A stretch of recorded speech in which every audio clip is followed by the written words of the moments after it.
মানুষের সেবায় সর্বদা নিজেকে নিয়োজিত রাখিব।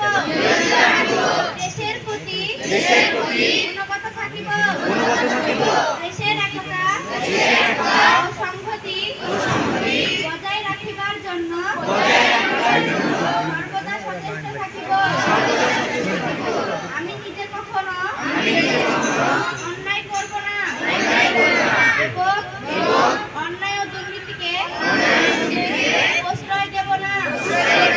হে মহান সৃষ্টিকর্তা, আমাকে শক্তি দিন, আমি যেন বাংলাদেশের সেবা করিতে পারি এবং বাংলাদেশকে একটি শক্তিশালী ও আদর্শ রাষ্ট্র হিসেবে গড়িয়া তুলিতে পারি।